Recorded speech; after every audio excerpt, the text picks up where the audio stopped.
Hey everyone! If you enjoyed this video, the full version is available on Patreon. I'll be uploading all my content there going forward. Chapter 1. Infinite City. The tea was slowly poured into the cup. A long-haired man dressed in a dark purple floral outfit knelt on the ground and gently put down the teapot. 2 cups of tea had been poured. The man gently pushed one cup towards the other, saying, "Please, Lord Muzan." The man opposite had a handsome appearance, but no one knew what kind of creature lurked beneath that exterior. Muzan smiled slightly, "It's all right. I've always believed that you are someone I can stand on equal footing with." Kokushibo. The long-haired man before them was none other than Yoriichi Tsujikuni, the older brother of the world's most powerful figure, Yoriichi Tsujikuni. However, it's better to call him by his other name now, Kokushibo. Moreover, even Muzan didn't expect that the man in front of him was no longer Kokushibo. 3 days ago, Kokushibo was possessed by someone. He was just a reclusive guy on Earth suffering from a terminal illness. Who knows what happened? He was receiving proper treatment, but suddenly his condition worsened, and he passed away. But he made a bizarre discovery: he hadn't gone to the underworld, but had instead possessed Kokushibo from Demon Slayer. At first, he was overjoyed by the news that his life could be extended. After all, everyone has selfish desires. Even if you say you're not afraid of death, you certainly can't miss the chance to live when it's right in front of you. However, after he calmed down, he realized a problem. Since I'm on the demon side, I'm opposed to the main characters, the Demon Slayer Corps. This left him somewhat conflicted. When I first watched this anime, my favorite characters were all from the Demon Slayer Corps. Their fearless spirit in the face of death touched me deeply. Now, he must confront them with swords drawn, even to the point of no return. He recalled that when he first learned he had a terminal illness, he cried almost every day in secret, lamenting the injustice of the world. But when he came across the anime Demon Slayer, he was amazed, especially by the Demon Slayer members who were full of justice and conviction. They fought the demons with all their might, unafraid of death. This gave him the courage to keep living.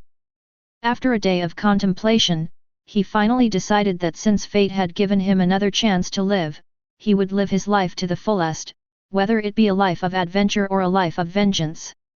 He decided to inherit Kokushibo's identity and body and live on in this world.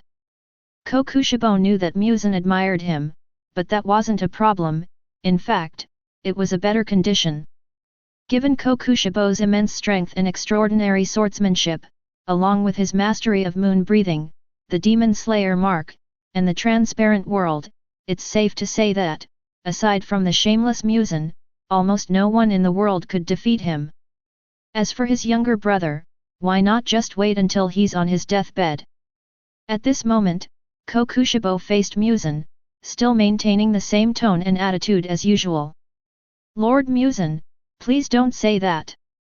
Kokushibo was originally extremely demanding of the principles of order, and doing so was the only way to prevent Muzan from having any doubts about him. Muzan didn't seem to care, only a little curious. "Kuroshibo, why are you getting into tea ceremony too?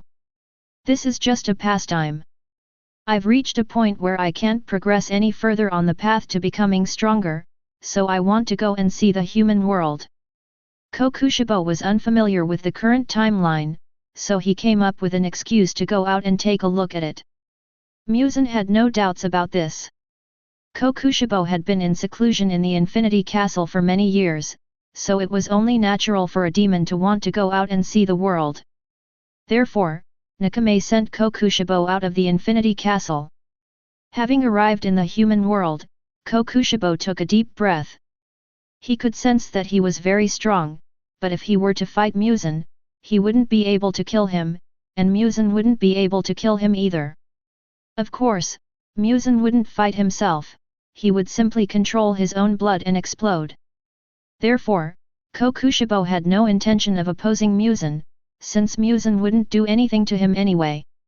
Upon arriving in the human world, Kokushibo was eager to understand the situation, but he knew that his face would alert the Demon Slayer Corps. So he controlled his body and made changes. He hid 4 of the 6 eyes on his face, but the pair of eyes that represented his identity could not be hidden. Kokushibo closed his eyes in response. He has a clear view of the world, he can see the world before him without even opening his eyes. This is a poor little village, where only a few lights shine at night. Kokushibo approached a group of people who had just finished working in the fields. Seeing a stranger, the villagers were still quite afraid. Moreover, Kokushibo was carrying a samurai sword, so he didn't seem like a nice guy. Finally, a slightly bolder, burly man stepped forward shakily and asked, "Excuse me, is there anything I can help you with?" Kokushibo still held on to his original heart. Although he was a demon, he was a human before he transmigrated, so there was no need for him to kill everyone he saw. So, he politely waved his hand and said, "Don't be afraid, I'm blind. May I ask where this place is?" Seeing that Kokushibo did not behave strangely and that his eyes were tightly closed, the burly man believed him. "This is Jingzan Mountain." Upon hearing this news, Kokushibo immediately became somewhat excited. Kajinashinzan, wasn't that the home of the Mist Hashira, Tokaido Muchiro? The Tokaido clan are descendants of Kokushibo's country. Good heavens, after possessing Kokushibo's body, I actually ran into Kokushibo's descendant as soon as I stepped outside. Now, if he can first determine Muchiro's age, he can probably guess the current timeline. After all, Muchiro's age is quite unusual. In most shonen manga, age isn't a concern, but Muchiro is an exception because he was only 14 when he sacrificed himself. Suppressing his excitement, Kokushibo's tone remained calm. "Excuse me, are there any lumberjacks around here named Tokaido?" In the original story, Muchiro was born into a lumberjack family. Due to the passage of time, the Tokaido clan had forgotten their original surname. In this generation, Muchiro Tokaido's father was just a lumberjack. Because of their poverty, they couldn't afford medicine, which led to Muchiro's mother dying from a fever and his father falling to his death while collecting herbs in the rain. Upon hearing that they were looking for the Shitoyu family, the burly man asked with some curiosity, "Are you related?" This wasn't him being nosy, it was because Shitoyu's family had no relatives or friends in the village, and if someone suddenly came looking for them, they were probably seeking revenge. "Yes, a distant relative." This isn't exactly a lie, it's just that it's quite distant, spanning several generations. Hearing Kokushibo's admission, the burly man felt relieved. "Tokaido Yungxiang is indeed from our village, but due to work, he and his wife are currently living in the mountains. I'm sorry, but Yungxiang's wife is pregnant, and he was afraid you were here for revenge, which is why he kept asking questions." The burly man scratched his head sheepishly. "But Yungxiang is an honest man, it's unlikely he'd offend anyone." Kokushibo didn't seem to care about this. "Let's find them first." Chapter 2. Led by the burly man, Kokushibo arrived at the mountain. There stood a simple hut, and outside, the man vigorously chopping down trees with an axe, was Tokaido Yungxiang. The burly man led Haishimu to the hut and shouted, "Yungxiang, your relatives are here to see you." Yungxiang then stopped what he was doing and looked at the two of them. At this moment, Yungxiang's wife, Shi Toxia, also came out of the house. Her belly was already quite protruding, like she was 4 or 5 months pregnant, and it looked like she would give birth soon. Kokushibo's transparent world allowed him to clearly see the condition of Kazumi's abdomen, inside which were 2 fully formed small lives. Judging from the appearance, it is Tokaido Muchiro and his twin brother, Tokaido Yuichiro. Yungxiang wiped the sweat from his brow. "Day, what are you talking about?" The burly man's name was Ono. "Your relatives are here to see you." At this moment, Kokushibo stepped forward, his face gentle. "Hello, Tokaido Kumoo." After showing him the way, Ono hurriedly went home. Yongxiang and Xia stared blankly at Kokushibo, their faces full of confusion. But the two kind-hearted people still invited him into the house and poured him some hot water. Do we know each other? Tokaido Kumoo knew very well that he didn't have any relatives, but he felt a strange sense of familiarity with the blind samurai in front of him. The same goes for Kokushibo, although this body is a demon, it can still clearly sense the kinship that exists in its bloodline. It seems that Kokushibo suppressed his feelings when he met Muichiro in the anime. My name is Ji Koienchen. Upon hearing this answer, Yongxiang suddenly remembered something. It seemed that his family used to be surnamed Jiguo, but because it was so long ago, this surname had suddenly disappeared. Kokushibo dared to say it because so much time had passed that the name Tsujikuni Iwakatsu had surely been forgotten. Secondly, since he couldn't come up with any other names for the time being, he simply used the name he had before he became a ghost. Yongxiang truly did not know that his ancestors had become ghosts, and he did not even remember their names. This was also thanks to the then ruler of the country, who, because of the existence of someone like Iwakatsu, immediately ordered the entire clan to refrain from mentioning him. People after that only knew that their ancestor's surname was Jiguo, but not his given name. Yongxiang suddenly realized, oh, I see. Indeed, our family name 100 years ago was Jiguo. Here, Yongxiang thought that Kokushibo was a distant relative from a branch of his family. So, what brings you here? Kokushibo achieved his goal, he simply wanted to know Muichiro's age, and it now appears that Muichiro will be born this year. So the rest is not hard to know, Tanjiro has already been born, and Nezuko will also be born this year. Kokushibo immediately stood up. It's nothing. I was just traveling around and heard someone mention the surname Tokaido, so I thought I'd come and take a look. Having said that, he turned to leave. Yongxiang and Xia warmly invited them to stay for a meal. Although they lived in poverty, they both had kind and warm hearts. Kokushibo insisted on leaving, and Yongxiang had no choice but to take him away. Reaching the spot where Yongxiang had just worked, Kokushibo looked at the surrounding trees, listening to the rustling of leaves, and asked, "Are all the trees here going to be cut down?" Yongxiang gave a wry smile, somewhat helplessly.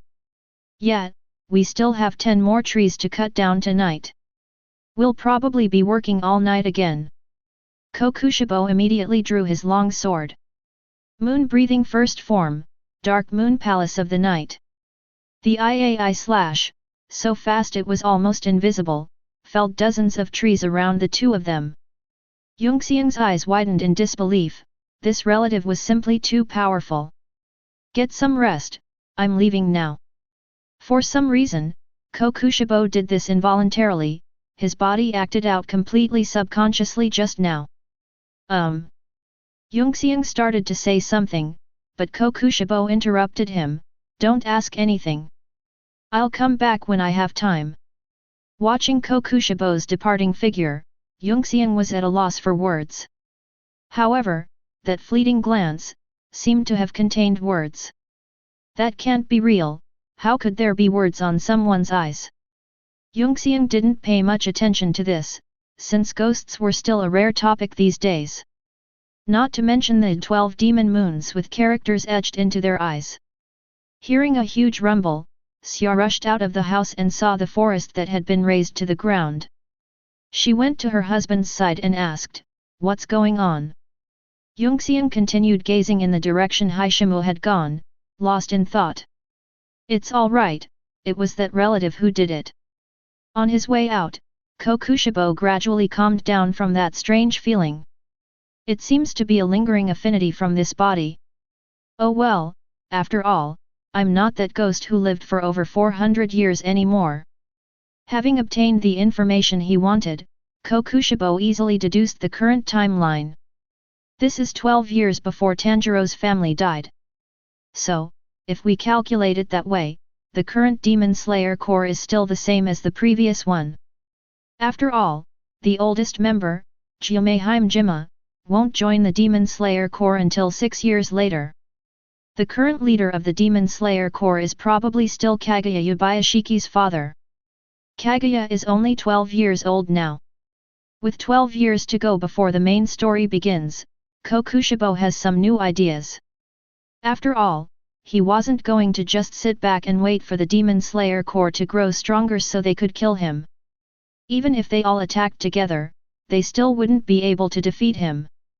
However, he didn't want to rewrite the plot now, since the next generation of Demon Slayer Corps was capable of killing Muzan, and this was the best opportunity for him to get rid of Muzan. Otherwise, I'll have to wait. Besides, who knows what would happen if they all died. As they walked under the moonlight, Kokushibo began to plot something. Then he chuckled.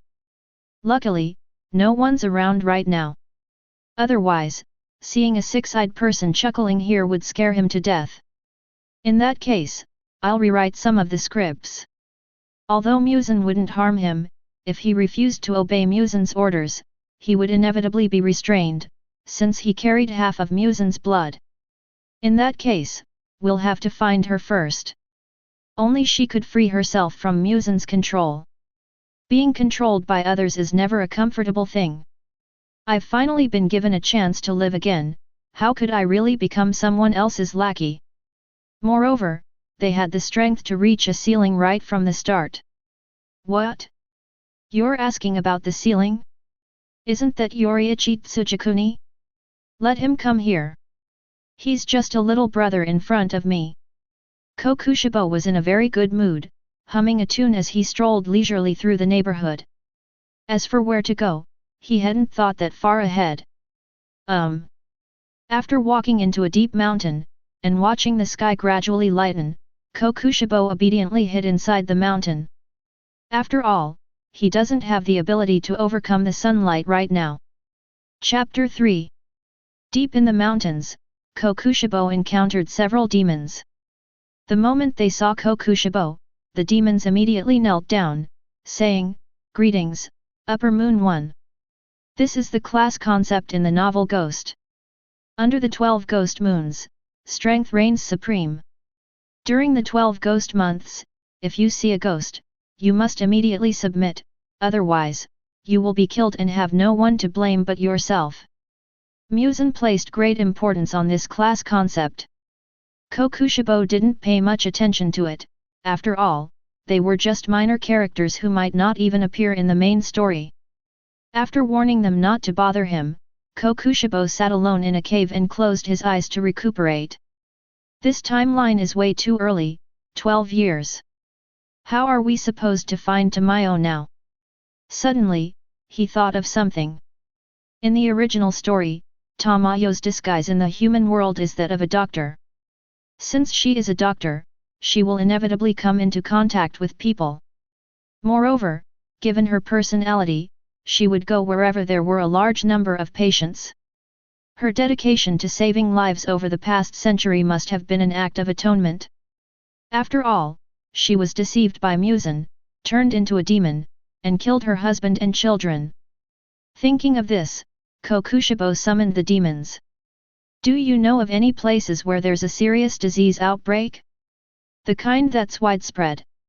Although Kokushibo tried to appear gentle, his 6 glaring eyes would leave anyone speechless with fear. The ghosts looked at each other, completely bewildered. But they dared not refuse to answer, so a red-haired girl boldly stepped forward. Reporting to Upper Moon One, there is currently an outbreak of influenza in Chiba town, the nearest town to here. Is a common cold considered a serious illness? Kokushibo looked on in disbelief, but to the other demons, he appeared angry. Thinking she had said something wrong, the girl hurriedly knelt beside Kokushibo, kowtowing repeatedly, "I'm so sorry, sir, this is really all I know." Kokushibo didn't really blame her. After all, in this era, a cold was indeed difficult to treat. Some places had money and doctors, but others were extremely poor. In the original story, Muichiro Tokaido's mother, Kazumi, died of a fever.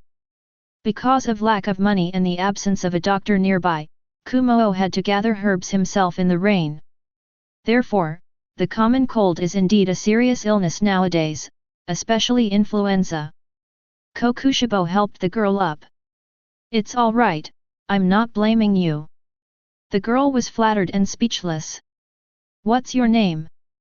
Kokushibo was relatively tolerant of the girl in front of him, who was somewhat agreeable, or rather, a female ghost. King Hua. At this moment, King Hua had no idea what to do next, and just kept her head down for a long time without raising it. Take me to that place tonight, wherever there are many patients. Do you understand? Did blue and white porcelain have the ability to resist? Absolutely not. Therefore, all I could do was nod. As night fell, the dreaded sun finally set. Kokushibo, supporting himself with his sword, emerged from the woods. Lead the way. Ayahana didn't dare to delay and immediately ran towards Chiba town. Kokushibo, on the other hand, strolled leisurely, but his speed was still no slower than Ayahana's. This is the power of Upper Moon 1. Upon arriving in the town, it was brightly lit, appearing to be a relatively prosperous village. Kokushibo didn't immediately go out onto the street because he was afraid of being discovered by the Demon Slayer Corps. Although they were no match for him, if they got involved, Tamayo would definitely run far away. If that happens, it will be troublesome for me to find Tamayo again. So he changed his appearance again, pretending to be a blind warrior, and strolled around the streets trying his luck, while King Hua left. But how should I put it? There are always some people who are just bored and have nothing better to do. A group of thugs gathered on the street, constantly mocking Haishimu and even throwing small stones at him.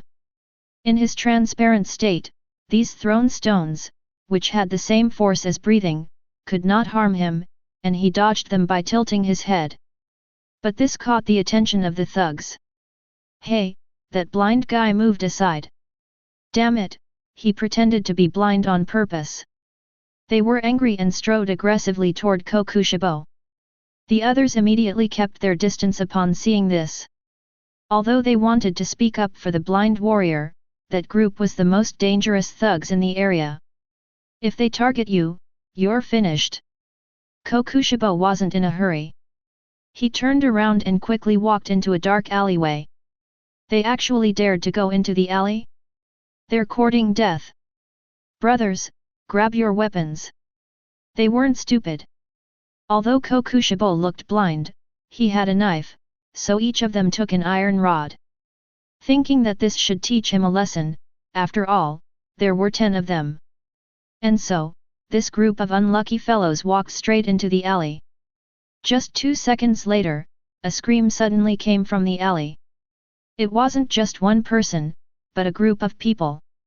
Immediately afterwards, the skinny guy who was leading the group ran out, his face covered in blood, looking like he had been bitten by something. Then, 2 more people ran out, and the wails of agony continued to echo in the alley. Finally, the wailing stopped. Suddenly, a person with bloodshot eyes and a gaping maw rushed out, baring its teeth and lunging at the onlookers. The passers-by were stunned by this sudden turn of events, and screams immediately erupted from the crowd. Immediately afterwards, everyone panicked and ran away, while some people, driven by their sense of justice, called the police. However, even the police are no match for ghosts. In the alley, Kuroshibo watched everyone on the street. Even when a policeman was bitten on the arm by a newly assimilated demon, no one came out to stop him. It seems that not only Tamayo didn't come, but the Demon Slayer Corps was also absent. Yes, you can't be that lucky. The policeman was bitten to death. Kokushibo felt it was a waste of time, so he simply walked out and left the town. But to everyone's surprise, just as Kokushibo was wandering aimlessly, he ran into Tamayo and Yoshiro who were rushing over. This was truly an unexpected surprise. Even the luckiest people would have to admit defeat. This is definitely divine intervention. Kokushibo reached out and stopped them. Seeing a blind samurai blocking her way, Tamayo instinctively thought she was in his way. "Excuse me, could you please let me through?" The reason they were in such a hurry was because they had heard about cannibalism. This is undoubtedly a ghost. So the two of them wanted to rush over to reduce casualties and treat the wounded. No need, because I gave him very little blood, he should be subdued by now. With that, Kokushibo revealed his true form. This really startled Tamayo and Yoshiro. Upper Moon 1. Chapter 4. The moment Tamayo saw Kokushibo, she felt her blood freeze. This person is ridiculously strong. It could be said that Tamayo felt the pressure emanating from Kokushibo was in no way weaker than that from Muzan. It might even be stronger. Lady Tamayo, watch out! Yoshiro stepped in front, activating his blood demon art. However, before Yoshiro could fully unleash his blood demon art, Kokushibo severed both of his arms in one move. Moon breathing, second form, Pearl Flower Moon Dance. The two slashes were launched simultaneously, accompanied by countless tiny crescent blades. This move not only severed Yoshiro's arms, but also nearly cut him in two. Even so, Yoshiro still stood in front of Tamayo, protecting her. Lady Tamayo, run! At this moment, Kokushibo had already sheathed his sword and slowly walked up to the two of them. Tamayo couldn't possibly abandon Yoshiro and run away alone, so she secretly scratched her own arm and unleashed her blood demon art. Bewitching blood, a visually dreamlike fragrance. Those who smelled the odor saw incredible patterns appear in their vision and were unable to move. She originally planned to use this trick to temporarily control Kokushibo, and then escape with Yoshiro. But she underestimated her opponent, or rather, she overestimated her own abilities. This blood demon art does indeed affect any life form, but it also depends on strength. With her level of strength, she'd be lucky to be able to bewitch demons below the lower moon. As for the 12 demon moons? Or perhaps the top-tier fighter, Kokushibo? Hehe, go wash up and go to bed, stop dreaming. Kokushibo grabbed Yoshiro by the neck and lifted him up. Go ahead and run. I'll give you a chance. Kokushibo's mocking voice rang out as he looked down at Tamayo. Tamayo! Lady, hurry, don't worry about me. Seeing Yoshiro struggling desperately in Kokushibo's grasp, and Kokushibo completely out of control, Tamayo knew she was doomed. Even though I was being extra careful, why did I run into the Upper Moon 1, the leader of the 12 demon moons, here? Why? Why would Muzan send an Upper Moon demon to find him? Unable to abandon Yoshiro, Tamayo accepted her fate, collapsing dejectedly to the ground. I won't run away anymore. Please spare this child. Seeing that she had given in, Kokushibo released Yoshiro and kicked his two severed arms to him, saying, reattach your arms. Yoshiro is also a demon, so he naturally possesses the ability to regenerate, but because he doesn't eat people, his regeneration is very slow. Kokushibo looked down at Tamayo, lifting her chin. Because she wasn't strong enough, Tamayo didn't have the courage to shake off Kokushibo's hand. Therefore, he could only close his eyes tightly to reduce the feeling of humiliation. Don't touch Lady Tamayo. Seeing this, Yoshiro tried to rush forward again, but was slapped away by Kokushibo, and his two arms, which had not yet been reattached, were severed again. Kokushibo stared intently at Tamayo, then gently pinched her chin. I advise you to open your eyes, or that kid is finished. Seeing that Tamayo remained unmoved, Kokushibo resorted to escalating his threats. I'll turn him into an even more ferocious demon, and then throw him into the crowd. These words immediately made Tamayo break down, and she hurriedly opened her eyes. No. In her view, becoming a ghost is a sin in itself, and therefore harming others is an heinous crime. She could accept death, but she absolutely could not accept making such a mistake, much less let Yoshiro bear such guilt. Please give your instructions. Despite the humiliation, Tamayo was at a loss. She had been hiding from Muzan for hundreds of years. Was it all going to end today? Kokushibo was well aware of her fear and sorrow, but he had no intention of handing Tamayo over to Muzan. What can he do with it? That petty coward only knows revenge. Either he'll execute Tamayo in the middle of the night, or he'll arrange another experiment in an attempt to overcome sunlight. But if it were in your own hands, that would be a completely different story. Kokushibo released Tamayo, his tone stern, "Take me to where you two are hiding." Hearing this request, Yoshiro and Tamayo were both puzzled, but in order to survive, they complied. "Anything is fine as long as I don't go see Muzan." On the way back, Yoshiro attempted to escape using the blood demon art again. Although he successfully activated it, Kokushibo still severed both of his legs while he was running. "Next time, I'll cut you into 3 pieces." Although the tone was calm, the murderous intent hidden in those words made even the hot-tempered Yoshiro give up completely. There's no way to escape. The opponent is one of the upper moon ones. And so, the 3 returned to Tamayo's residence. As soon as he entered, Kokushibo seemed to relax completely, collapsing onto the sofa with a thud. This left Tamayo and the others completely dumbfounded. "Finally, I can have a more comfortable seat." Kokushibo couldn't help but think, what was the point of all this suffering? If we just keep hiding in the Infinity Castle with Muzan, outliving them won't be a problem.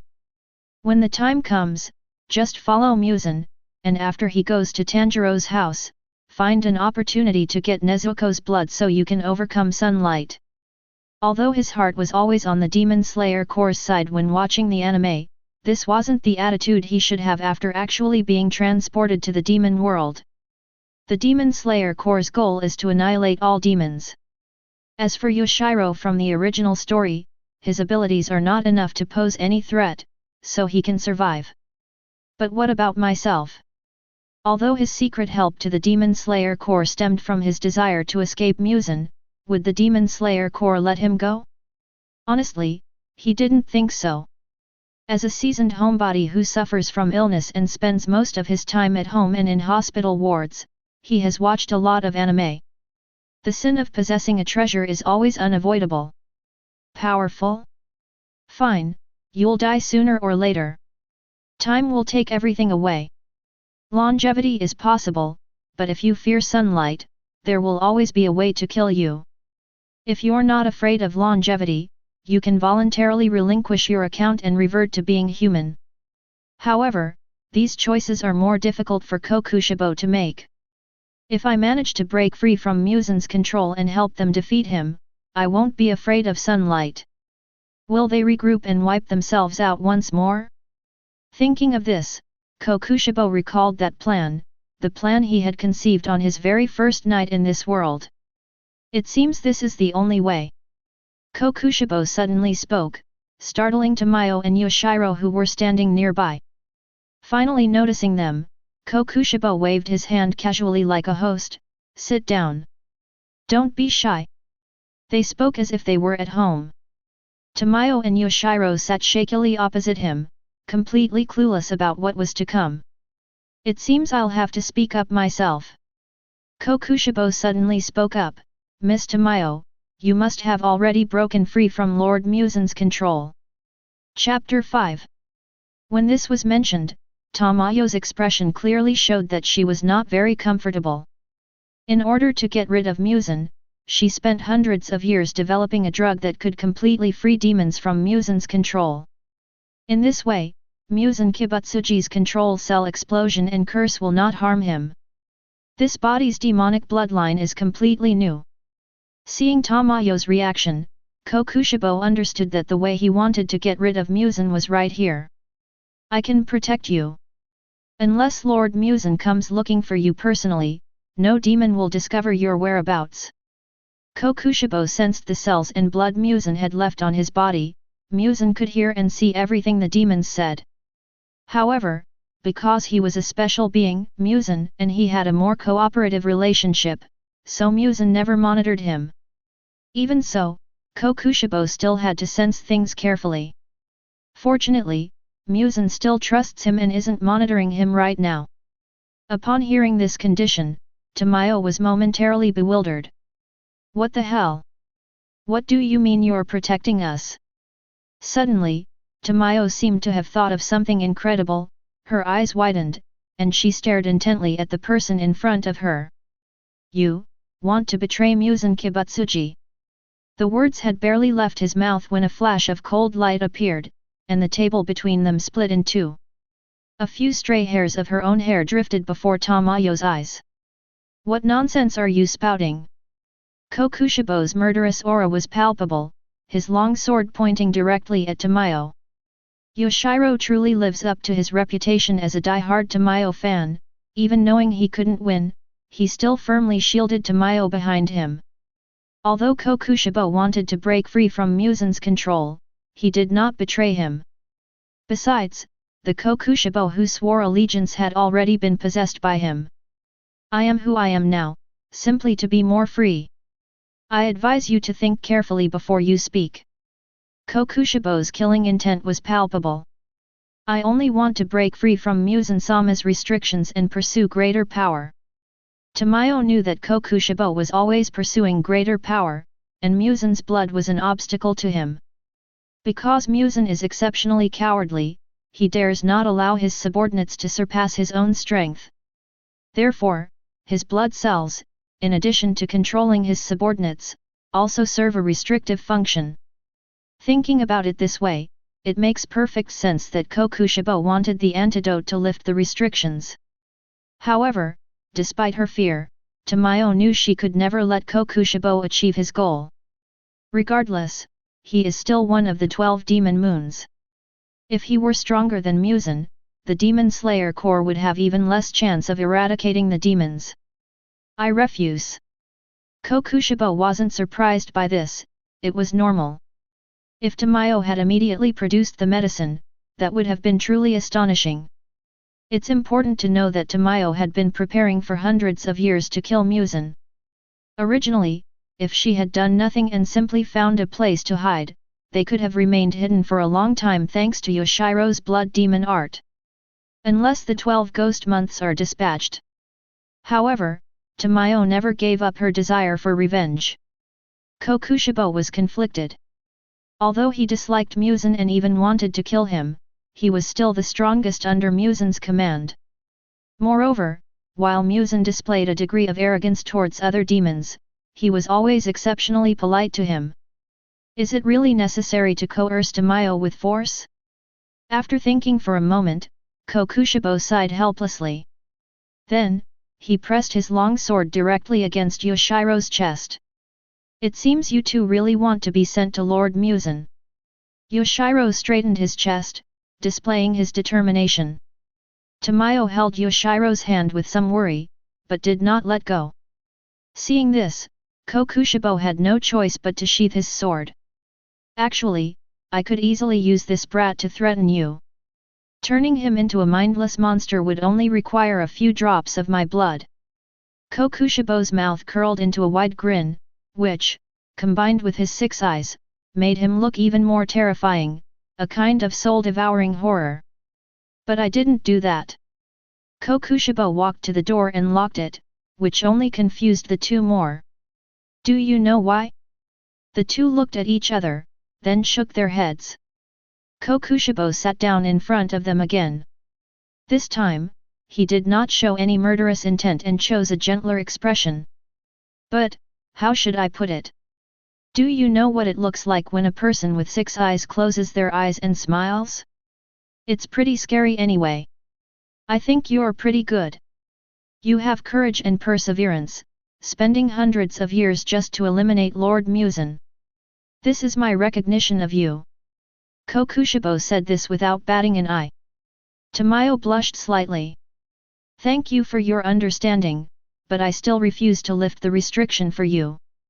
Kokushibo waved his hand. Don't say that. You might change your mind soon. After saying that, Kokushibo stepped forward, grabbed Yoshiro's face, and casually swung Tamayo away. Then, under Yoshiro's horrified gaze, Kokushibo poured his own blood into him. Yoshiro struggled desperately to break free from Kokushibo's control, but to no avail, the difference in their strength was too great. Upon hearing Yoshiro's screams, Tamayo was frantic with worry and risked her life to rush forward to try and interrupt Kokushibo. But with her strength, even if Kokushibo stood still, she wouldn't hurt him. With his other hand, Kokushibo casually grabbed Tamayo by the neck. "Now, do you still want to help me?" Kokushibo grinned with a villainous grin.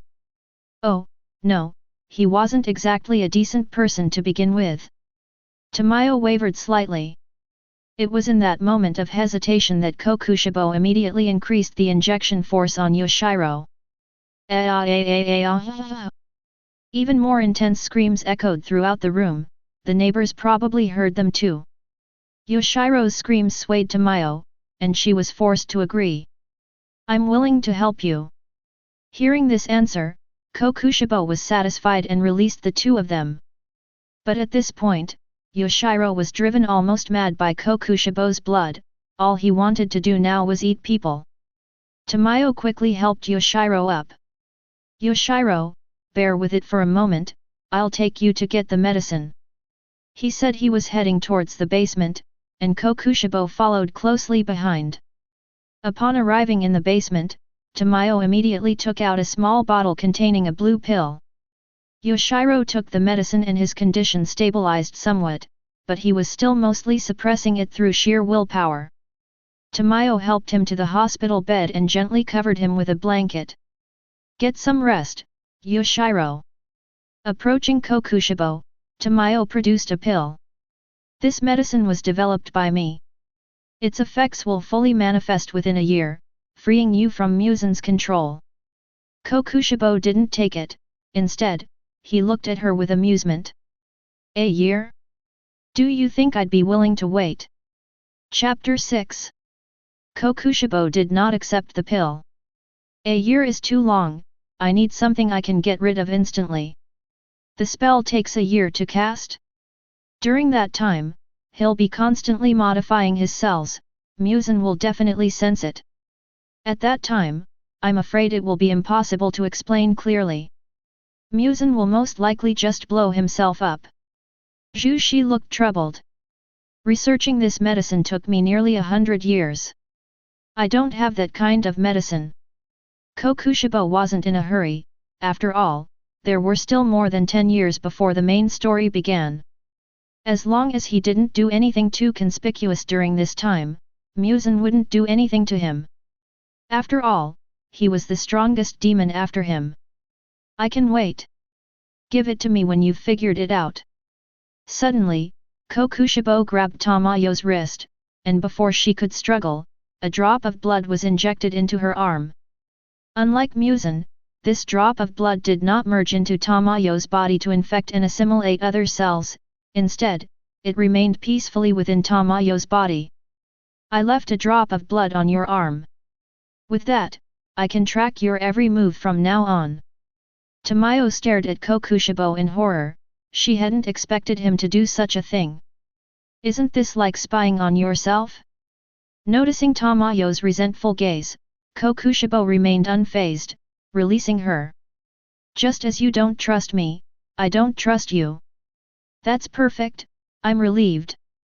Although Tamayo harbored resentment, she dared not say anything more now. She could only silently pray to the gods that she could help the Demon Slayer Corps eliminate Muzan and the Upper Moon One before her. Controlling Tamayo's movements made Kokushibo feel exceptionally pleased. After saying goodbye to her, Kokushibo immediately left. Tamayo, as if all her strength had been drained, collapsed to the ground and began to sob. "Is it possible that I'll never be able to get rid of that man?" Kokushibo was in a great mood after leaving Tamayo's residence. He almost wanted to skip and jump as he walked. But considering my image, I held back. Even though no one could see it, I still felt ashamed. Suddenly, a serious problem occurred to him. How do I get back to the Infinite City? Damn! How could I forget that? Kokushibo didn't know what to do, so he could only silently relay a message to Muzan. "Lord Muzan, please have Nakame come and get me." Just as he finished thinking those words, his footing suddenly gave way, and he plummeted downwards. He twisted his body in midair and landed steadily on the floor. Kokushibo, are you back from your vacation? Muzan's voice rang out. Kokushibo looked up and saw a scene that shocked him. Muzan was dressed in a magnificent kimono, with a feminine face and a slender figure. Wow! The scumbag boss is dressed as a woman. It looks pretty good, but, you're just like Inashuk, can you please sew your mouth shut? That voice sounds so out of place in this movie. Just as Kokushibo was lost in thought, something suddenly occurred to him. Could Muzan be watching his thoughts?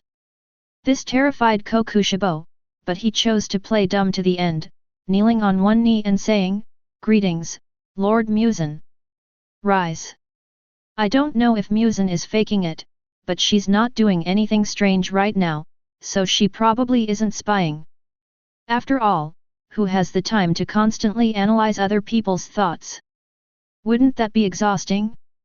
Muzan walked up to Kokushibo. Because he was in a female body, Muzan was much shorter than Kokushibo at this moment. You. Muzan was about to ask something when suddenly his nose twitched, and he grabbed Kokushibo's arms. Have you met Tamayo? Kokushibo had already figured out how to deal with this problem, so he remained calm and composed. Yes, sir. I did encounter Tamayo, but she begged me to spare her and told me some important information, so I released her. At this moment, Muzan realized he had been too agitated and quickly released Kokushibo. It certainly seems like something you'd do. So what information could make you let her go so easily? Muzan understood Kokushibo's rigid samurai spirit very well, and Tamayo alone wouldn't make him disappointed in his beloved general. The intelligence indicates it's the blue spider lily. Upon hearing this, Muzan's eyes nearly popped out of their sockets. Do you know how much Muzan values the blue spider lily? For thousands of years, Muzan has been dedicated to finding the blue spider lily in order to overcome sunlight and become the ultimate life form. However, only the doctor who was killed by Muzan knew where that flower was. After that, Muzan became the Demon King and searched the entire country but could not find that flower. Upon suddenly hearing this news, how could Muzan not be excited? She grabbed Kokushibo's collar and pulled him close to her face. Quickly, tell me, where are the blue spider lilies? Oh my god! Did Kokushibo expect Muzan to be so excited? When watching the anime, he hadn't realized that Muzan cared so much about the blue spider lily. But now, he truly felt Muzan's urgency. However, he didn't intend to tell Muzan about the blue spider lily directly, since even if he asked Muzan to wait 1,000 years, she still wouldn't find that flower. Tamayo didn't find the blue spider lily, but through years of practicing medicine among the common people, she learned some of the legends. The blue spider lily blooms only once every few decades. According to Tamayo, its flowering period is extremely short, lasting only a few days, and legend has it that it only grows near wisteria flowers. The next bloom will be in 14 years, but the location is uncertain. This information is a mix of truth and falsehood, it all depends on whether Muzan believes it or not. Muzan fell into deep thought. On one hand, she began to regret all the effort she had wasted over the years, on the other hand, she wanted to find Tamayo as soon as possible and find out more about her whereabouts. Kokushibo knew what he was thinking. Lord Muzan, I think we shouldn't act rashly in this matter. Why? Muzan's face was cold and stern, revealing a puzzled expression. That Tamayo, I actually let her go on purpose. Even if we captured her now, what good would it do? We might as well wait 14 years and see where she goes to search for the blue spider lily. Actually, Kokushibo lied here. What use would Tamayo's search for the blue spider lily be? However, Muzan was completely oblivious to this, his entire attention was focused on the blue spider lily. After a long silence, Muzan spoke, then, I'll go and capture her again in 14 years. Nakame. No sooner had he finished speaking than Muzan was teleported away. Looks like that scoundrel has gone into hiding again. To ensure nothing unexpected happens over the next 14 years, haha. Kokushibo didn't know where to go, so he decided to go find the other upper moons to play with. Naraka, please teleport me to Doma's paradise cult. Yes, Sir Kokushibo. And so, in the blink of an eye, Kokushibo arrived at the Elysium cult. Before he could even figure out which way was which, a woman carrying something bumped right into him. Chapter 7. Upon closer inspection, Kokushibo saw a gentle and beautiful woman holding a baby in her arms. Upon seeing the six-eyed Kokushibo, the woman was terrified and immediately broke free and ran away. This is Inashuk's mother, Kotoha? Kokushibo asked in disbelief. In the original story, Inashuk Hashibire's mother, Kotoha, ran away after discovering that Doma was eating people. Could it really be such a coincidence? The little child she was just holding, is that the future Mountain King, the reckless and aggressive Inashuk Kushira? Before he could react, a grinning young man with beige hair walked over and patted Kokushibo on the shoulder in a very familiar manner. Isn't this Lord Kokushibo? Coming to my paradise cult for some fun? Looking into those rainbow-like eyes, Kokushibo was speechless. Doma, don't touch me. Also, that woman has already run away. Doma didn't care at all. He was a demon, catching up with someone was a piece of cake for him. Seeing Doma hesitate, Kokushibo smiled. It seemed that Doma had developed some different feelings for Inashuk's mother. This explains why Doma didn't catch up with Kotoha until the very end. Furthermore, the reason Doma flirted with Shinobu Koko during the final battle in the Infinity Castle was because she was very beautiful, just like Kotoha. Thinking of this, Kokushibo suddenly had a new idea. Doma, since you haven't recognized your own limitations, then I'll give you a hand. Kokushibo placed his hand on his sword. Since that's the case, then I'll help you take care of her. Having said that, he dashed off like an arrow released from a bow. Doma was startled, but still followed closely with a smile. Upon arriving at the cliff, Kotoha had just arrived as well, and seemed to be talking to Inashuk. Hearing footsteps behind her, Kotoha made a tough decision and threw Inashuk off the cliff. However, she seemed to have underestimated Upper Moon One's speed. Kokushibo swiftly approached, ripped the swaddling clothes covering Inashuk with a single slash, and Inashuk landed steadily in Kokushibo's hands. Give it back to me! Give my child back to me! Chinya became agitated when she saw her child in the hands of a demon and lunged forward to snatch it back. However, Kokushibo thwarted her attempt and quickly dodged away. Doma arrived as well, and asked with a smile, Lord Kokushibo, what are you doing? When Kotoha saw Doma, he remembered his face when he ate people, and his fear intensified. But for the sake of her child, she overcame her fear, crawled to Doma's side, and tightly grasped his ankle. My lord, I beg you. Please ask him to release my child. I'll stay, I'm willing to stay, please spare my child. Kotoha wept bitterly, which moved even Kokushibo somewhat, but in order to rewrite Inashuk's fate, he still chose to be a villain. Kokushibo brought Inashuk close to his eyes and pretended to sniff him.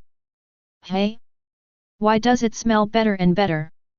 Inashuk was terrified and kept struggling and crying. This brat looks delicious, Doma, why don't you just give him to me? Hearing what Kokushibo said, Kotoha became even more frightened, she was afraid that her child would really be eaten right before her eyes. My lord, I beg you, please save my child. I will never run away again. Seeing this, Doma was also somewhat moved. Originally, he wanted Kotoha to stay by his side forever, but unfortunately, Kotoha was determined to escape after learning that she was a demon.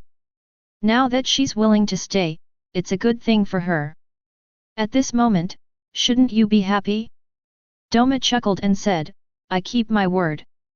Then, he looked at Kokushibo and said, Lord Kokushibo, please return the child to her. Kokushibo glanced at Inashuk, who was crying and fussing in his arms, and couldn't help but feel smug. Cry, cry, cry. What are you crying for? I found you in Upper Moon too as a stepfather, so thank me, Inashuk. Kokushibo did not immediately return Inashuk. It's not that I can't, but I refuse. After speaking, Kokushibo looked at Kotoha, his 6 eyes fixed on her. Doma is my friend. I don't want him to be hurt again by seeing you running away with the child.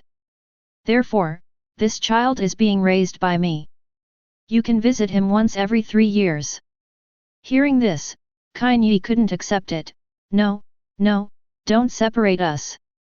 Meanwhile, Doma, because of the phrase Doma is my friend, was smiling with narrowed eyes. I never expected Lord Kokushibo to consider me a friend. I'm so honored and happy. Looking at Doma's unreliable behavior, Kokushibo sighed helplessly. Sure enough, this was the right way to deal with Doma. While Upper Moon demons are indeed difficult to deal with, that only applies to the Demon Slayer Corps.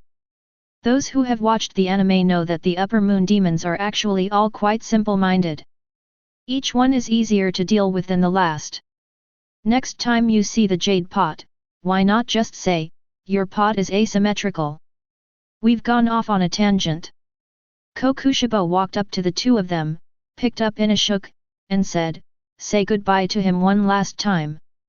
From now on, I'll allow you to visit him once every 3 years. Doma, helpless, said with a grin, I'll just have to follow Lord Kokushibo's arrangements. After all, he's stronger than me, I can't beat him, ha ha ha. Kotoha was also helpless. Even Doma said so. How could she, a weak woman, be expected to take the child away? Kotoha took Inashuk from her, and sobbed softly, as if giving him some instructions. And our future little pighead listened quietly to his mother without crying or making a fuss. Kokushibo expressed his hurt feelings about this, wondering if he was really that ugly. Seriously? He looks pretty handsome. Finally, Kokushibo carried Inashuk away, while Kotoha obediently followed Doma back to the Paradise Cult. Our biggest winner, Doma, was so happy he couldn't sleep all night, constantly jumping around in the room. Lord Kokushibo considers me a friend. Lord Kokushibo is thinking of me. Kainyi can sing to me every day. He was carefree, but poor Kokushibo suffered. He didn't want to raise Inashuk himself, and he didn't know where to leave him, so he went back to the cliff and jumped off with Inashuk in his arms. Upon landing at the bottom of the cliff, he found himself in a thicket of bushes. No wonder Inashuk hadn't died from the fall. Kokushibo placed Inashuk on a bush and hid in the shadows. I hope I'm right. Inashuk kept crying and making a fuss, but Kokushibo didn't care at all. A moment later, a wild boar came over, sniffed Inashuk's scent, then picked up Inashuk's swaddling clothes and carried him away. Kokushibo didn't leave just like that. He followed from a distance for a long time, until he saw the boar drag Inashuk back to its cave. Only then did he contact Nakame to come and pick him up, and he remembered the address. Chapter 8. 5 months later, Kokushibo went out again. Because he was bored again. Muzan knew about Muzan's interest in Inashuk, but he didn't say anything. Perhaps Kokushibo did this because he was bored. Muzan always appeared as the absolute leader of the demons below Upper Moon too, so he entrusted them with all the tasks. Muzan, on the other hand, treated Kokushibo as a partner. More than anything, it was a sense of awe towards that man. Therefore, Kokushibo's actions are completely uncontrolled by Muzan. Kokushibo probably never imagined that his younger brother, who had died hundreds of years ago, would grant him such a great deal of freedom. Once again, I arrived at a human town, where the lights were still on. Kokushibo appeared there still as a blind samurai. He retained the original Kokushibo's habits, not eating humans indiscriminately. They usually seek out strong individuals, and only devour those who lose to them. Therefore, Kokushibo didn't eat many people on his path to becoming stronger, he mostly relied on his own training. Once on the street, Kokushibo played the blind samurai again, just like last time. In his transparent world state, he could see everything clearly, so it didn't matter whether his eyes were open or closed. Suddenly, a cry of alarm erupted from the crowd ahead. Before Kokushibo could even react, the crowd began to scatter and flee. A monster is eating people. It turns out that a demon was being chased by members of the Demon Slayer Corps, and the leader was someone with hair that shone like fire. Because of his unique hair color, Kokushibo immediately mistook him for someone else. Kyojuro Rengoku? No, Kyojuro was just a little kid back then. That's his father, Rengoku Makijuro. Kokushibo pretended to be a passerby and stepped aside. The one who came was Fuying, the third moon of the waning crescent. But this lower moon 3 is different from the one in the anime, it should be the previous generation. Fuying suffered a cut to her arm, but still chose to run away. Because she is only a minor lower moon demon, she could be a huge threat to the other members of the Demon Slayer Corps. But for Zhu, that's an experience boost. Just casually swiping it. Fuying only wanted to escape at that moment. Suddenly, she saw the blind warrior next to her and hurriedly ran over, intending to take him hostage. This was unexpected for Kokushibo, but it's not surprising, since the lower moons change quickly, and not everyone can recognize an upper moon. Seeing her charging towards him, Kokushibo casually drew his sword and slashed, nearly cutting her in half. The sudden turn of events terrified Fuying even more. She was already severely injured, with a pillar behind her and an unfathomable figure in front of her. Weighing the pros and cons, she turned and rushed towards Makijuro. Dealing with someone whose background you don't know is far less effective than dealing with a pillar like Muzan.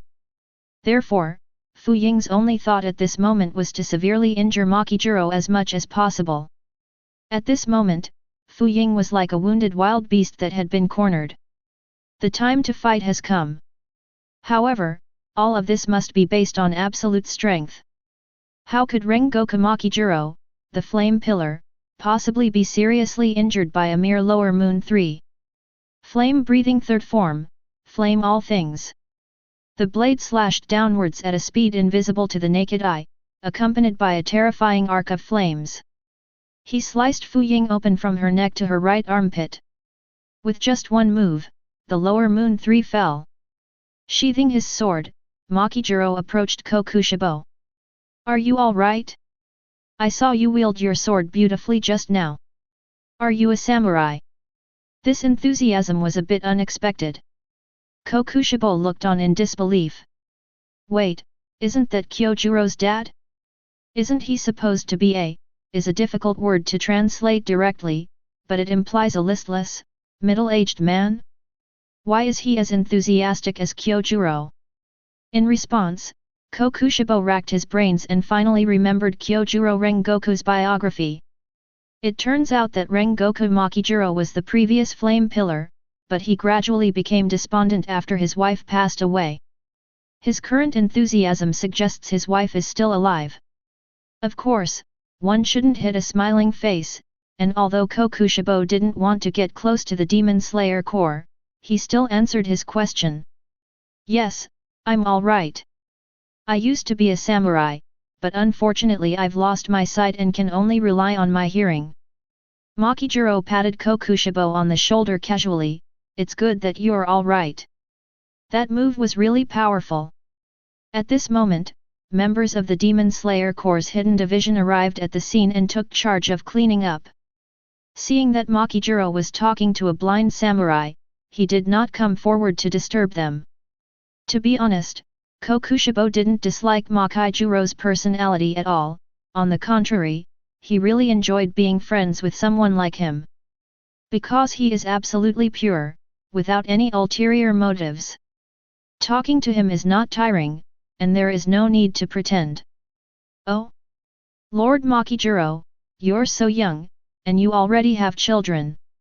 Kokushibo asked, feigning surprise, when he heard Makijuro mention his family. Yes. My eldest son is 6 years old, and my youngest son is only 4. They are both my pride and joy.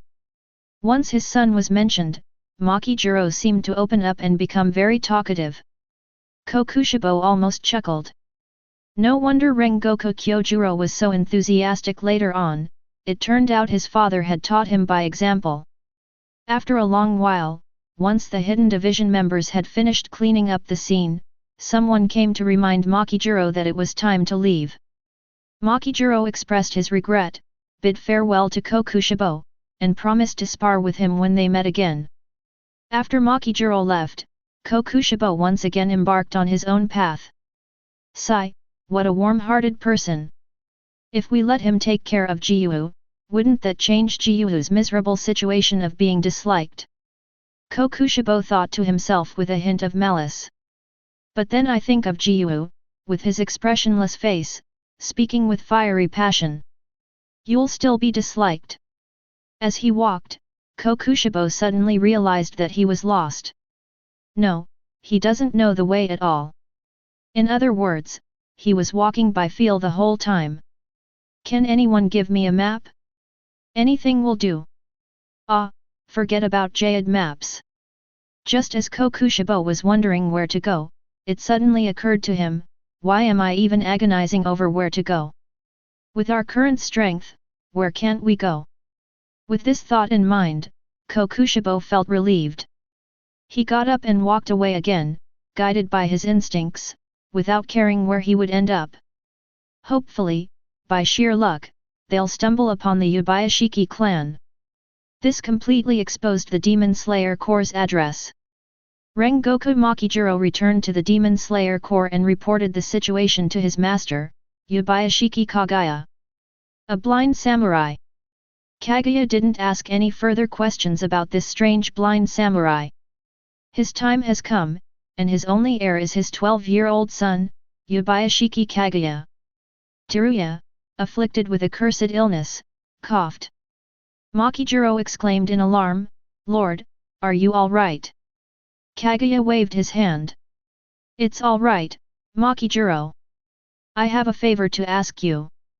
After I leave, please do your utmost to assist my son, Yubayashiki Kagaya, so that he can destroy Muzan." Knowing of the Yubayashiki family's curse, Makijiro didn't say much, only calmly stating, "I will." Chapter 9. Since parting ways with Makijiro, Kokushibo has been wandering in the dark every day, resting in a secluded room at an inn during the day. As for money, when walking at night, you often encounter some clueless people, some ghosts, some real people. Although Kokushibo's sword couldn't decapitate demons like a Nichiren blade, the numbers on his eyes were more effective than the blade itself. Every time their eyes are revealed, they automatically kneel down in worship. There were also people, several men wielding long knives actually came to rob him. How could our protagonist, a well-educated transmigrator, possibly tolerate such a thing? Based on the principle of if someone offends me, I will beat them to death, Kokushibo first forced them to hand over all their valuables. Later, smelling the blood on their knives, they asked, "Did you kill someone?" The men were too frightened to speak, but the smell of blood on their knives revealed their crimes. And it's not just one person's scent, it seems you're not exactly good people either. Kokushibo revealed his 6 eyes, instantly terrifying them. One of them even urinated. Kokushibo wasn't a bad person, but he didn't need to get angry over the people who were killed. He simply remembered something from before. Before I was diagnosed with a terminal illness in my previous life, I had many friends. One of my best friends was killed because he was robbed in his home. That was the first time he had faced life and death as a child, he was afraid, and he hated it. Therefore, he showed no mercy to these scoundrels who both robbed and murdered people. Moon-breathing, 5th form, lunar calamity vortex. The moon-breathing slash, rising like a tornado in a spinning motion, sliced the group into pieces and carried them into the air. Then, a rain of blood began to fall. Kokushibo licked the blood that had fallen to the corner of his mouth. "It tastes awful, it's disgusting." Just then, he suddenly thought of something. Judging by the timeline, Muichiro Tokaido should have been born by now.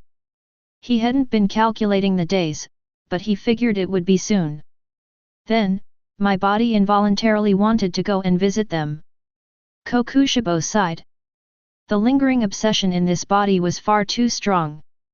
He dared to say that if it weren't for the conflict with the Demon Slayer Corps, Kokushibo will absolutely spoil Muichiro rotten. Who would have thought our number one is such a doting father? And so, despite relying on his exceptional memory, Kokushibo spent 3 days trying to find the place but still couldn't reach it. Later, having exhausted all other options, I asked someone walking at night for directions and realized I was going the wrong way. Damn it! Kokushibo slapped his forehead. Just as much of a rip-off as Jade Maps. 4 more days passed before Haishibo finally arrived at Jingzan Mountain.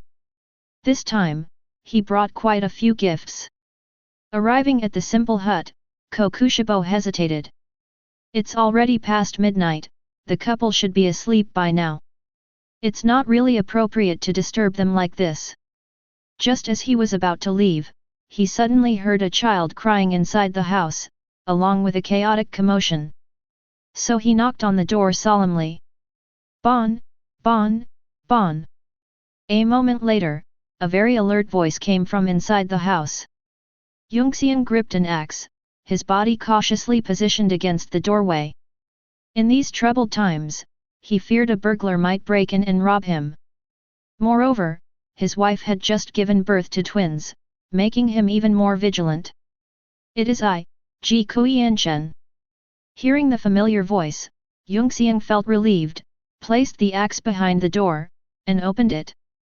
Hearing the door open, Kokushibo handed over the gift he was carrying. I'm sorry to visit you so late. Yongxian quickly invited him in.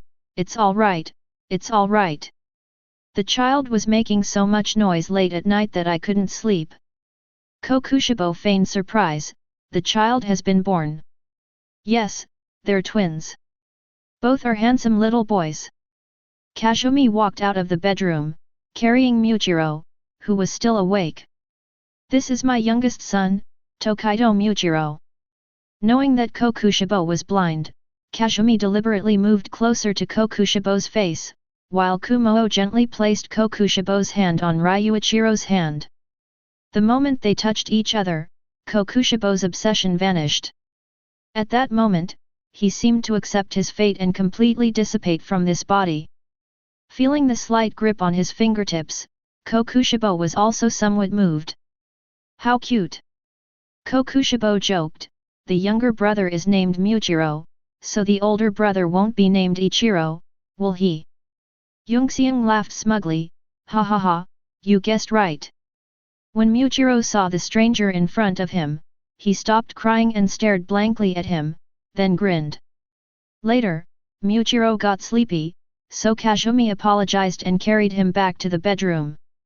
After his wife left, Yongxian's smile faded, and he looked at Haishibo with some hesitation. Although he saw Yongxian looking at him, Kokushibo pretended not to see it. Are you looking at me? I can feel your gaze. Yongxian didn't hesitate. Who exactly are you? Kokushibo was shocked. Had he been exposed? What the heck? How did he find out? Perhaps to answer Kokushibo's question, Yongxian explained, I looked through the family genealogy and found that there are no collateral relatives still bearing the surname Tsugyokuni, and. Yongxian swallowed hard. The swordsmanship you displayed when you left last time, and the words in your eyes. Oh. I see. Kokushibo was relieved, as long as no one said anything to them. But how can we get through this situation? Faced with Yongxian's frankness, Haishibo could no longer bear to deceive him. Then he opened his eyes. All the eyes. This terrified Yongxian. He wanted to scream, but then he remembered that his wife and children were still in the bedroom, so he gritted his teeth and held back. What? Scared? Kokushibo smiled slyly. Yongxian forced himself to overcome his fear and whispered, No. I'm not afraid. Kokushibo pointed to Yongxiang's trembling legs, "Stop pretending." At that moment, Yongxiang desperately wanted to run away, but he couldn't, he still had family inside. You. Yongxiang was so frightened that he couldn't say anything for a long time. In the end, Haishimo told him directly because he thought he was speaking too slowly. "I am a demon, and also your ancestor, Tsuchikuni Iwakatsu. Tsuchikuni Yoriaki's older brother." Seeing that Kokushibo hadn't done anything particularly drastic, Yunxiang mustered his courage and asked, "Ancestor, what brings you here today?" Kokushibo, making no attempt to act like an outsider, casually sat down, crossed his legs, and said, "I'm just here to see my descendants." Hearing him say that, Yongxiang felt relieved, but he was still very scared. "Then why aren't you listed in the family genealogy?" Kokushibo, somewhat helpless, retorted with a self-deprecating laugh, "Do you think a demon from our family deserves to be recorded in the family genealogy?" Chapter 10. Upon hearing what Kokushibo said, Yongxiang also fell silent. Finally, Kokushibo broke the awkward silence. "Those trees last time, they saved you a lot of time and energy, didn't they?" Mentioning the previous incident, Yongxiang bowed deeply, "Thank you for your help, ancestor. Last time was indeed much easier, allowing me more time to spend with my wife." After chatting for a while, Kokushibo got up to leave. "I'm leaving now.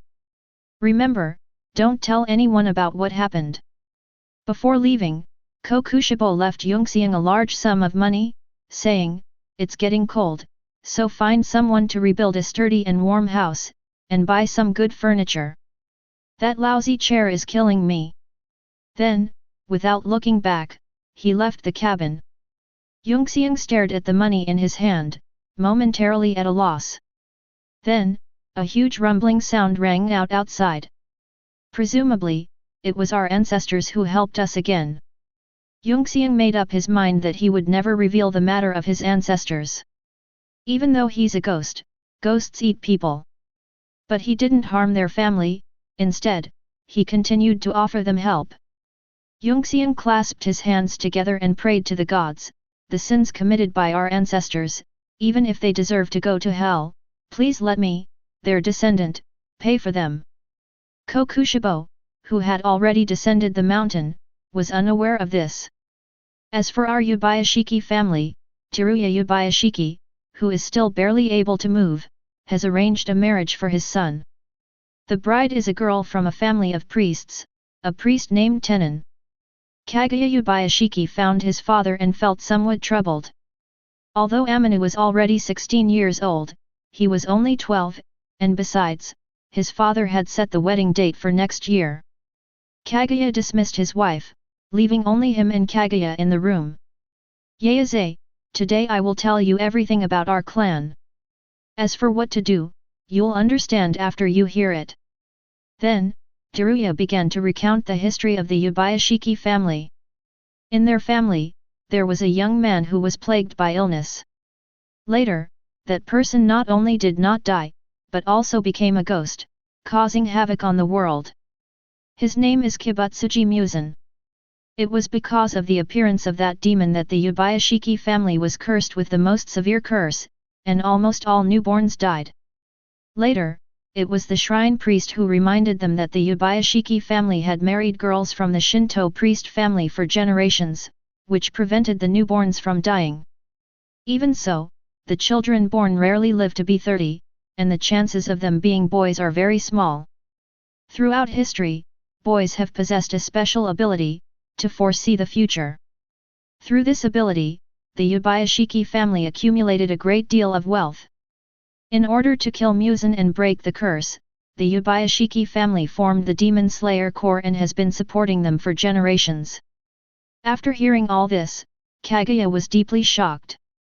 He finally understood why he had such a peculiar ability, why his father had always been in poor health, and why he had never met any of his family elders. So, the root cause was that demon named Muzan. To this, Kaguya did not show any unusual hatred or anger, calmly nodding, "Yes, father, I will marry Miss Amine. Kaguya nodded. I'm glad you understand. After all, I'm already 25, and my days are numbered. Your 7 older sisters also believe that you are capable of taking on the responsibility of slaying the evil spirit. And so, a few months later, Kaguya and Amine were about to get married. The day before the wedding, the Shinto priests brought Amine to visit the Yubayashiki clan. After dinner, Tianyan went to the pond in the backyard alone, looking at the koi in the pond, lost in thought. Do I really want to marry that person? At the dinner table, Yeaze's sensible and gentle demeanor drew praise from the elders of the priest clan, naturally attracting Tianyan's attention. Suddenly, footsteps sounded behind him, and Kaguya also arrived at the edge of the pond. Perhaps sensing Amine's confusion, Kaguya said gently, if you're unwilling, then I'll refuse this wedding. When Amine heard that Kaguya was willing to take the blame upon himself, she was taken aback for a moment, but then she smiled. She's found a reason to marry him. Because of his sense of responsibility and his gentle willingness to consider things for her. Amine stood up. At 17, she was half a head taller than the 13-year-old Kaguya, so she looked down at him.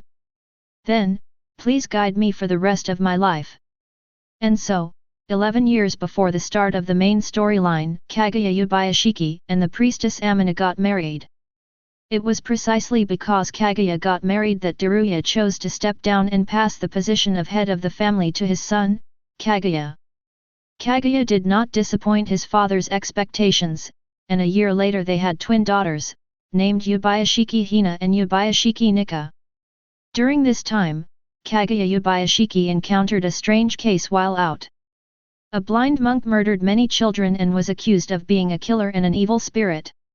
Upon hearing the news, Kaguya immediately went to the prison to see the monk. After listening to his description, he learned the whole story. The news of the ghost did not spread widely, and in order to prevent panic, a special hidden unit was assigned to handle the situation. Kaguya greatly admired the monk's ability to smash a demon's head with his bare hands and invited him to join the Demon Slayer Corps. Because the Yubayashiki family has been prominent for generations and has made connections with many other families who have helped them, many families have provided assistance to the Demon Slayer Corps. You could say they are rich and powerful. Therefore, getting him released on bail is not difficult. If Kokushibo were here, he would recognize that this blind monk is none other than the future strongest member of the Demon Slayer Corps, the Stone Pillar, Gyumeheim Jima. In the same year, the Flame Pillar, Rengoku Makijuro, slew a snake-like demon in a family and rescued a little boy. He is the future Serpent Pillar, Obanayaguro. Our male protagonist goes out every now and then, sometimes to see Inashuk, and sometimes to see his descendants, Ichiro and Muchiro. Until that day, Nakame suddenly asked herself, Lord Kokushibo, why don't you go back to your own residence? Upon hearing this, Kokushibo's brain completely shut down. What the heck? Don't I live in the Infinite City? I still have a mansion? Shock as it may be, the performance still has to go on. Kokushibo coughed lightly to cover his embarrassment, then said, Very well, it's been a long time since I've been back. Take me back to my residence. Nakame lightly plucked the strings of her zither, instantly bringing Kokushibo to his residence. After all this time, I have my own house. Kokushibo said somewhat guiltily, wondering if he had been staying at Muzan's house all this time. Fortunately, he didn't hold it against him. But this was also Kokushibo's own idea. The truth is, Muzan actually wishes he had a powerful fighter by his side, so he wouldn't have to worry about any unexpected events. Good heavens, no wonder he's such a scumbag boss. Chapter 11. That day, Kokushibo, having nothing better to do, strolled over to Doma's Paradise cult. Perfect timing, let's go check on them. Upon entering the temple grounds of the blissful religion, only one light was on, it appeared to be the room of the boy. Kokushibo isn't afraid of any major social disasters, at worst, he can just close his eyes. There are still 4 left. So, Kokushibo pushed the door open and entered. As it turned out, Doma was resting his head on Kotoha's lap, listening to her tell him a story. Those teary eyes, if you didn't know better, you'd think it was a scene from a Kaiyan Yao drama. Upon seeing Kokushibo, Doma childishly invited him to listen to a touching story, while Kotoha seemed somewhat unable to meet his gaze. After all, she didn't know which pair of eyes to look at. Kokushibo, of course, wasn't embarrassed at all. He sat down in the chair and asked, "What are you listening to?" Tears and snot streamed down Doma's face, his eyes were brimming with tears. "I'm listening to a very touching story, a story about a little pig." Kokushibo's face darkened. What the heck? How touching can the story of a little pig be? Are people who were rescued from a fire made into ham to thank the firefighters? Kokushibo was almost struck by lightning. Kotoha mustered her courage. Upper Moon 1, where is my child? May I see him?" Kokushibo picked at his ear and looked at Doma. "Has she run away again recently?" Kotoha looked at Doma, who was resting his head on her lap with anticipation, and Doma did not disappoint her. Nodding seriously, Doma said with a solemn expression, "Yes, Kotoha has been really well behaved lately. She hasn't run away once, and she wakes me up every day, sings me songs, and tells me stories." Kokushibo looked utterly helpless. "Brother, this is about finding you a wife, not a mother. What's with this good little baby act? Can't you be a little more like a domineering CEO?" Despite his teasing, Kokushibo didn't shy away from Kotoha's question. "It hasn't been 3 years yet, only 1 year. All I can tell you is that he's still alive and well, and I haven't turned him into a demon." Although disappointed, Kotoha was already very satisfied to hear that Inashuk was alive and healthy. Although she was rather slow-witted, after so much time, she could tell that Upper Moon 1 seemed to care a lot about the leader. And it seems they've always wanted to bring her and the cult leader together. Therefore, Kainyi was confused. But for her child's sake, she couldn't run away, nor could she die. She had also speculated that her child was dead, but Doma, who saw through her thoughts, told her the truth. Lord Kokushibo is known for keeping his word. Whatever he promises, he will definitely do. Therefore, she had no choice but to believe. After leaving the Paradise Cult, Kokushibo suddenly realized that he hadn't visited Tamayo in a long time. So he went directly to Tamayo. After so much time, he finally remembered the way. Actually, he wasn't directionally challenged, he simply didn't know the way when he got lost. Upon arriving at that secluded little house, Yoshiro's blood demon art was exposed to nothing in his transparent world. He easily turned the lock and entered the basement. Just before dawn, Tamayo and Yoshiro finally returned. But they were shocked when they saw the damaged lock. "Lady Tamayo, be careful, a ghost may have been here." Yoshiro stood in front of Tamayo and cautiously entered the room. It was too late to go out then, because dawn was approaching. They still chose to go inside, and the sun rose the instant the door closed. Because they were afraid of sunlight shining through the curtains or door cracks, they chose to stay in the basement during the day. Upon arriving in the basement, Kokushibo, with his legs crossed, greeted them with a smile, his 6 eyes narrowed. Yoshiro was on high alert and hurriedly shielded Tamayo behind him, but Tamayo was not so panicked.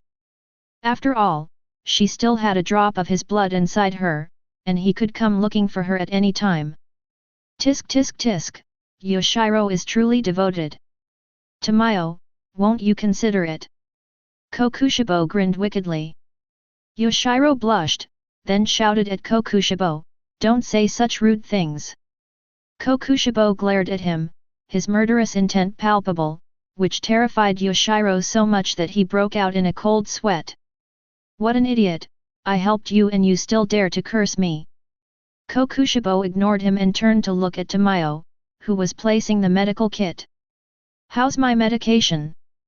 Tamayo didn't harbor any deep hatred for Kokushibo, so she didn't feel the same murderous intent towards Muzan. Not yet. Tamayo looked at Kokushibo. I don't understand, why would you, as that person's older brother, willingly collude with demons? That person refers to his younger brother, Yoriichi Tsujikuni. Kokushibo seemed to have been touched on a painful topic. He took a deep breath and then slowly exhaled. Because of jealousy, I'm jealous of his talent, I'm sour, okay. This concise answer left Tamayo completely stumped. Just because of this? However, due to her status, Tamayo couldn't say anything. She simply took out a syringe and said, "Please allow me to draw a little blood to make the antidote." Kokushibo readily agreed to Tamayo's request. Just a drop of blood. But he didn't forget that Tamayo's ultimate goal in obtaining this blood was Muzan. She wants to create a potion that can harm Muzan, in order to completely destroy him. Therefore, Kokushibo still kindly reminded him, "I've given you my trust, so I advise you not to test my limits." Kokushibo really had no way to deal with Tamayo. After all, she still needed to rely on her to break free from Muzan's control. Since it was daytime and they couldn't leave the basement, the three of them felt very awkward together. Yoshiro kept a close eye on Kokushibo the entire time, afraid that he might glance at Lady Tamayo even once. That wretched fellow, all 6 eyes are sticking out. He's clearly trying to peek at Lady Tamayo. I'll be keeping a close eye on him. So, Yoshiro kept his eyes glued to Kokushibo's 6 eyes, looking them up and down constantly. When the top eye closes, it looks at the middle one, when the middle eye closes, the top and bottom eyes open together. Before long, Yoshiro felt his vision blurring, as if something was circling around him. Meanwhile, Kokushibo looked smugly at the dizzy and confused Yoshiro, looking like a child who had never grown up. Actually, Kokushibashi was only a high school student before he transmigrated, so he hadn't grown up at all. Seeing Kokushibo like this, Tamayo was also filled with deep confusion. Is he really Upper Moon One? Not only does he want to break free from Muzan's control, but he also displays a childlike, playful nature? Actually, Kokushibo also didn't want to spend a day holed up in the basement with others, mainly because it was awkward. As night fell, Kokushibo gave a few instructions and then left. Chapter 12. Walking along the dark path, Kokushibo made no attempt to hide his face. After all, controlling one's body is exhausting. Just like when you exert force on your 5 senses and cause them pain. Who forcibly contracts their facial features every single day? Walking in the moonlight, Kokushibo found that his breathing had become incredibly smooth. It must be the blessing of moon breathing, right? It's not that magical, it's just that I spent the whole day in the basement and had trouble breathing. As he walked, Kokushibo realized something was wrong. The direction I'm walking is clearly the way back to my residence, so why does it feel increasingly unfamiliar? Perhaps he inhaled too much carbon dioxide and is feeling dizzy? Just as he was about to find another way, a powerful aura reached him. Not far away, flames ignited, illuminating the dark night. It's obvious without even guessing, it's Rengoku Makijiro again. It has been over a year since Kokushibo last saw Makijiro. Although he is a member of the Demon Slayer Corps, I really enjoy talking to him. Driven by curiosity, Kokushibo slowly approached.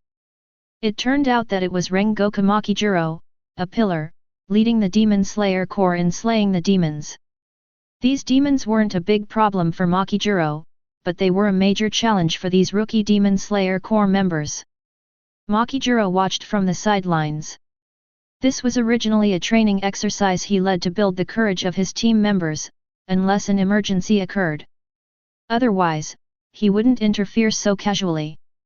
Kokushibo simply watched from a distance, not daring to approach or disturb them, since those demons weren't even considered lower moons. Feeling a bit bored, Kokushibo wanted to leave, but this action caught the attention of Makijiro, who was standing nearby. Who is it? He rushed towards them, sword in hand. Upon realizing this, Kokushibo quickly turned around, preparing to leave as soon as possible. However, Makijiro would not easily let go of any suspicious person. He gripped the knife tightly, and his breathing became rapid. Flame breathing first form, Shiranui. Makijiro charged towards Kokushibo at high speed with the force of a burst of flames. Seeing that he couldn't leave easily, Kokushibo simply drew his sword to fight back. Of course, the eyes on the face have to be hidden. Kokushibo swiftly drew his sword, blocking the attack with a single slash. This greatly shocked Makijiro. Once he regained his footing, he recognized who was in front of him. Iwakatsu? Is that really you? Last time, Kokushibo and he exchanged names. He didn't mention his surname, Jiguo, but only said that he had given up his surname and his given name was Yansheng. Although the ancestors of the Rengoku family, the first generation of Demon Slayer Corps members, knew that Iwakatsu had become a demon, this fact did not last long. For the next few hundred years, Kokushibo diligently trained and never set foot in the human world. You actually blocked my attack. That's amazing. Makijiro said, becoming even more excited. An unseen samurai was able to block my flame breath with his swordsmanship. If only he could join the Demon Slayer Corps. Join our Demon Slayer Corps. Upon hearing this invitation, Kokushibo was taken aback. Is this undermining someone's career? Good heavens, they've poached talent right from the boss's doorstep. Besides, I'm blind now, you want me to kill ghosts? Kokushibo gave an awkward smile. Sorry, I can't see you right now. My attack just now was just an instinctive draw of my sword because I sensed your killing intent. Upon hearing this, Makijiro realized what he'd done. He slapped his forehead, ha ha ha, I forgot about that. That loud, booming voice was truly inherited by Kyojuro. I wandered here by accident. What are you doing? Why did I hear screams? If Kokushibo is going to pretend to be blind, he should at least do it convincingly. Makijiro patted Kokushibo on the shoulder, it's alright, we're exterminating demons. The little devils were all killed, and the hidden forces came out to clean up the mess on the battlefield. This time, Makijiro warmly invited Kokushibo to his home. This really put Kokushibo in a bind. Was he about to discover the Demon Slayer Corps' base? Before he could finish celebrating, Makijiro grabbed his hand and dragged him back home. At Makijiro's house, Kokushibo looked utterly helpless. It turns out that this house really is Makijiro's own house, and has absolutely nothing to do with the Demon Slayer Corps. Here, some may wonder, why would Makijiro be so kind to a stranger? You even brought them home? To clarify, ordinary ghosts do not have the ability to change their appearance. Unless there is that special blood demon magic. Almost all upper moons possess this ability, but it varies from person to person, such as Upper Moon 3 Akaza. He disdained to change his appearance. Furthermore, the numbers on the eyeballs cannot be hidden for long, therefore, no ghost would choose to close its eyes and pretend to be blind. After all, not all ghosts can see through the world. Kokushibo knelt on the tatami mat, a cup of hot tea in front of him. Makijiro was not a meticulous person, and therefore this tea was not a particularly precious one. But Kokushibo doesn't care whether it's famous or not, as long as it's not wisteria flower tea. Actually, he was overthinking it. Although wisteria flowers are harmless to humans, they are not edible. Therefore, wisteria flowers have almost no other use besides being made into medicines to kill and exorcise ghosts. Kokushibo kept hearing coughing coming from the other rooms, which he figured must be Makijiro's wife. In the original story, he became despondent after his wife's death, not only quitting the Demon Slayer Corps but also drowning his sorrows in alcohol every day. He's a devoted man too. Kokushibo pretended to listen for a moment, then said, "There's a coughing sound." Could it be that someone in Makijuro's house is sick? Only then did Makijuro's expression finally reveal his sorrow. Wow, so all that optimism and positivity he showed outside was just a facade. Makijuro did not deny it. Yes, my wife was frail and sickly from childhood, and her health never improved after giving birth to our youngest son. After thinking about it, the Flame Pilla's family shouldn't be the kind of people who can't afford a doctor. After all, the Pillars have a very high status in the Demon Slayer Corps. Since it's not a matter of lacking money, then how can a cough be so hard to cure? Is it some kind of rare or incurable disease? Yes. Suddenly, a flash of inspiration struck Kokushibo. Actually, I know a doctor who is very skilled. Upon hearing that there was still hope, Makijuro became excited and immediately rushed over to grab Kokushibo's hand. I'll pay any price to cure my wife. Kokushibo shook his head. That doctor didn't care about money, her family was killed by demons. Therefore, as long as I tell her that you are a member of the Demon Slayer Corps, I believe she will be willing to help you. Kokushibo's actions here are not simply driven by kindness, he also has his own desires. Makijuro realized he'd gotten too excited and quickly released Kokushibo's hand. Sorry, Iwakitsu, I got a little too excited. In that case, how can I repay you? Chapter 13. Since Makijuro brought it up himself, then Kokushibo won't hold back. I'd like to learn the breathing technique you mentioned, to see if my swordsmanship can be improved further. When this was mentioned, Makijuro hesitated for a moment. Although breathing techniques are not a secret method passed down through the Pillar family, they should at least be taught to members of the Demon Slayer Corps. Kokushi was not a member of the Demon Slayer Corps, and given his current situation, he could no longer join them, which made the matter of the breathing technique somewhat difficult. Seeing Makijuro hesitate, Kokushibo was not in a hurry, he would definitely agree. That's confidence. His wife's importance to him is evident to all fans. After her passing, he was completely devastated. Although it's silly, it's also very devoted. Kokushibo didn't speak again, but he noticed a small child carrying a bowl of water into the room where someone was coughing, and then coming out. So, Kokushibo changed the subject. I heard footsteps. Who was it? Makijuro recognized him and saw that it was his son, Rengoku Kyojuro, so he called him over. This is Dad's friend, Yansheng. Call him uncle. Kyojuro was still a child, but he already possessed a mature and composed character. He bowed respectfully and said, Hello, Uncle Iwakitsu. Kokushibo waved his hand. What a good boy. After giving a polite response, Kyojuro looked at his father and whispered in his ear. Despite being so careful, Kokushibo still heard it. Dad, Mom's condition has worsened again. She just coughed up blood again. Hearing this, Makijuro no longer hesitated, looked at Kokushibo, and said, I'm willing to teach you the breath of flame. Kokushibo smiled smugly, inwardly overjoyed, but outwardly he still declined. Actually, there's no need for that. I don't want to put you in a difficult position.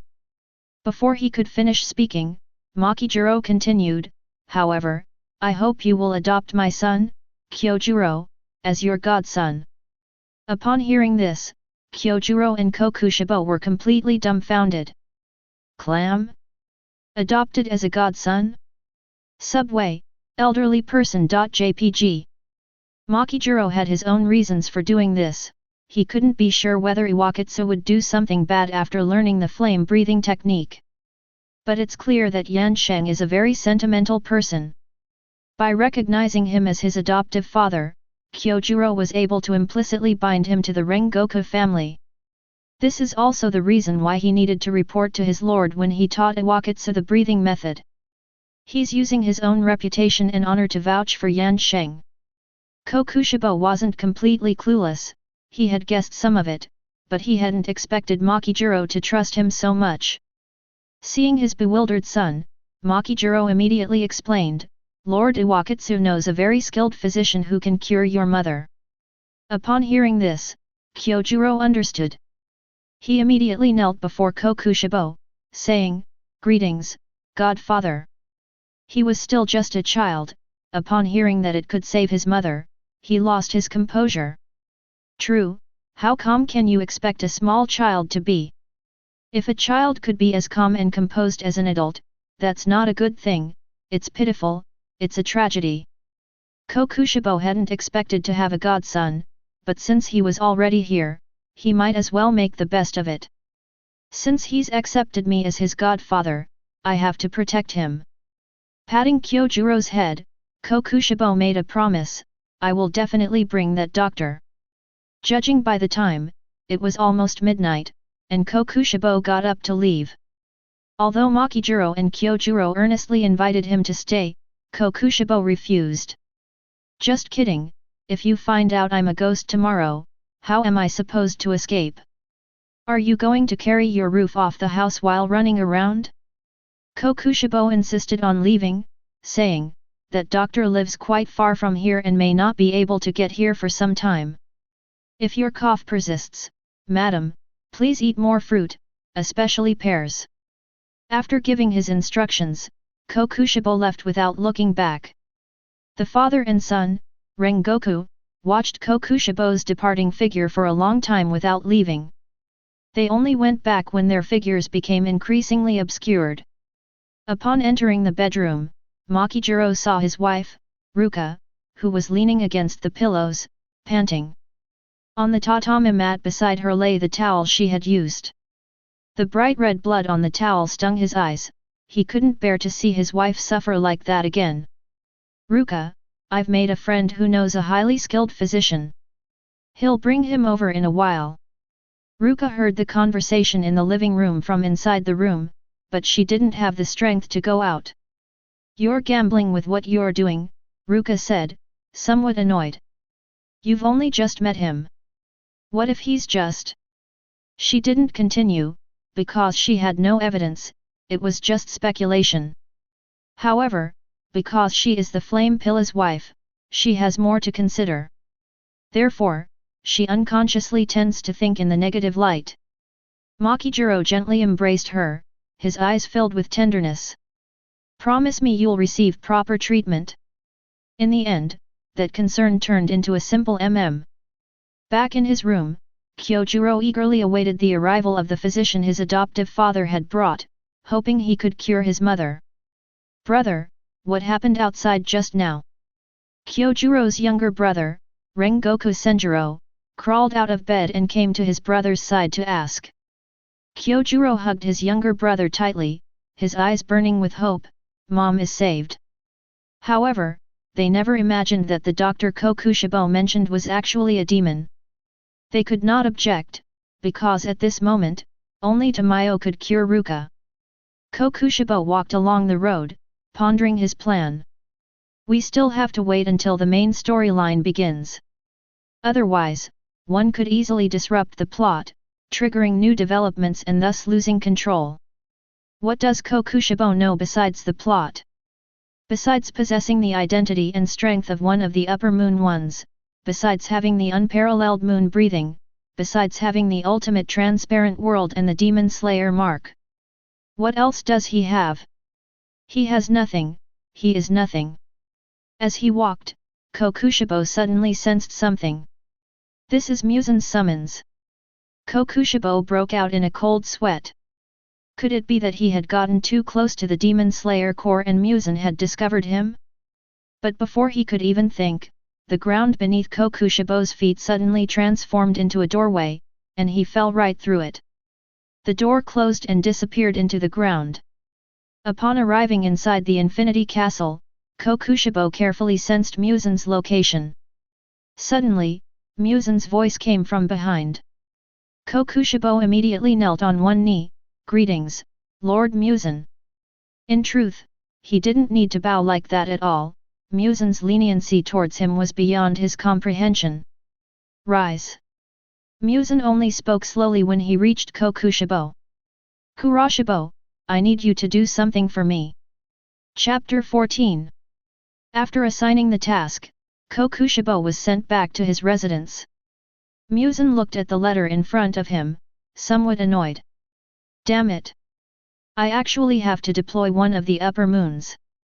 It wasn't actually a dangerous mission, it was just that one of the ghosts under his control suddenly went out of control, but coincidentally, all 12 ghost months had missions. With only the idle Kokushibo wandering around aimlessly, Muzan handed him over to Kokushibo. As for that poor thing, it wasn't really a formidable character, and the reason it lost control was simply because it was dead. The reason Muzan didn't sense his death was because he suffered from severe mental illness. He believed he was not dead, a belief that continued to resonate with Muzan until his death. Therefore, Muzan believed that he was not dead, but he just couldn't sense him anymore. Therefore, when hiring employees, you should look for healthy ones, like Muzan, who hires whoever is sick. As for why only 12 ghost months were designated, well, he's a coward. How timid are they? Kokushibo would bet that if he tricked Muzan into going to Tanjiro's house, he would specifically go to see Tanjiro's father perform the Hinokami Kagura dance. Red hair, markings, earrings, and the breathing technique of the Sunday. Believe it or not, Muzan split into 5,000 pieces on the spot. Furthermore, Muzan was afraid that the demons would unite and rebel against him. Although he can detonate the blood of other ghosts, if they are truly determined to resist, it's hard to say whether he might end up in trouble. Therefore, Muzan dared not gamble. Muzan shook his head, dismissing his wild thoughts, then straightened his women's clothing and gracefully walked back to his room. Kokushibo returned to the mansion, somewhat hesitant. Has another ghost broken free of control? It wasn't in the original storyline. No, this isn't the original storyline anymore. Kokushibo realized that with all the things he had done, some of the original plot must have been altered. Unfortunately, I still have to do my job as a boss, I can't just slack off all the time. So he went to Mito Prefecture. That's quite far. It took Kokushibo 2 whole nights to reach his destination. Upon arriving there, Kokushibo went to the last place the boss had mentioned where the disappearance had occurred, but found nothing. But he still managed to find out something from the locals. It turns out that a couple of days ago, a member of the Demon Slayer Corps came here and killed a mentally deranged man-eating monster. This left Kokushibo speechless. Hey? Dead? Muzan sensed nothing. They didn't impersonate you, their account was just suspended. Oh dear. He'd been running around for 2 nights for no reason, even Kokushibo has his temper. Consider it payment for the business trip. So he went for a stroll along the local shopping street. Upon seeing the blind samurai, the others were somewhat fearful and puzzled. Were there still samurai in this era who dared to draw their swords? Sure enough, a short while later, 2 policemen arrived and threatened Kokushibo with batons. Put the knife on the ground.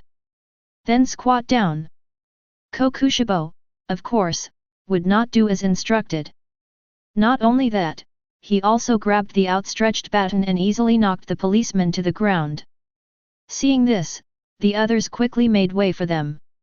On a high-rise building, a slightly overweight middle-aged man saw this scene and was so frightened that he dropped his pipe. That's incredibly powerful. His name is Watanabe Kisaki, and he is the CEO of the largest trading company in the area. But he lived in constant fear, because of the terrifying shady background of his competitors. He has no fear of relying on public connections, but he lacks connections with shady backgrounds. Therefore, he summoned his secretary and instructed him to find that young man from before and have him become his bodyguard. And what about our Kokushibo? After leaving the street, a strange man stopped her in her way. Get out of my way. Kokushibo reached for his sword. Or I'll kill you. Although the other person was blind, the man still sensed an overwhelming murderous aura. Don't get me wrong. Our boss wants to see you. Boss? Now, whenever the name Kokushibo is mentioned, people immediately think of his boss, the despicable boss. But to be fair, Muzan is actually alright, really alright. But Kokushibo still went with him to see the so-called boss. The man locked the door immediately after leaving, but this was not enough to make Kokushibo nervous. Just kidding, I'm super brave. Watanabe Kira rubbed his hands together, a smile on his face. Hello, Mr. Samurai. My name is Watanabe Kira, and I'm the CEO of Tianmu Trading Company. The reason I've approached you is to hire you as my bodyguard. Name your price. Upon hearing that yet another person had come to poach his employees, Kokushibo couldn't help but sneer. Then he noticed a group photo on the fat man's desk. Looking at that familiar hair color and style, it turns out she's from the Yubayashiki clan. What are you looking for? Seeing Kokushibo looking left and right with his eyes closed, he assumed that Kokushibo needed something. However, Kokushibo suddenly spoke up, "You have an enemy." "Yes, yes, yes." He nodded hurriedly, "My rivals are generally weaker than me, but they all have shady backgrounds. I'm afraid they might do something desperate." Kokushibo had no patience for his nonsense. "Do you have any family?" He thought He Mao had misunderstood him, so he hurriedly explained, "I have no family. My parents passed away a long time ago, and I'm still single. I want you to protect me." Kokushibo had no interest in bodyguards. After all, as the strongest of the 12 demon moons, he wasn't afraid to take on anyone one-on-one. To protect people? They've lost their vision. Kokushibo grinned. "How about I turn you into a demon?" As he spoke, Kokushibo opened all 6 of his eyes, instantly revealing his demonic appearance. He was so scared he almost wet his pants. Before he could even scream, He Mao grabbed his face. "Dare to scream, and I'll cut you into pieces." A menacing threat nearly gave He a stroke. However, since he had worked with the Yubayashiki family before, he had heard a little bit about demons. So, I mustered up my courage and nodded. Kokushibo released him and wiped his face on his clothes. "Disgusting, I might as well kill you." Upon hearing this, he immediately knelt down. "Please don't kill me. I'll give you all my possessions. Don't kill me." Actually, turning him into a demon wasn't just a whim of Kokushibo's, it was because he had a cooperative relationship with the Yubayashiki clan. "So, could we use it to do things that only humans can do?" Thinking of this, Kokushibo revealed a smug smile. "You scoundrel boss, I'm going to start afresh. I can turn you into a ghost, then they can't kill you." Hearing this, he was somewhat tempted. After all, he had heard from others that those ghosts were incredibly powerful. "My lord, By the way, once you become a ghost, you'll die if you're exposed to sunlight." Shimu ignored Chihi's words and opened his palm on his own. Upon hearing this, Chihi immediately grabbed He Mao's leg. "Sir, I don't want to. I don't want to become a demon." Chapter 15. Kokushibo wished he could just slap him to death. So spineless. But thinking about it, it makes sense.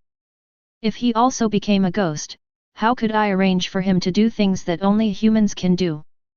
Before he could think about it, the wound healed, and the blood from his palm flowed back into his hand.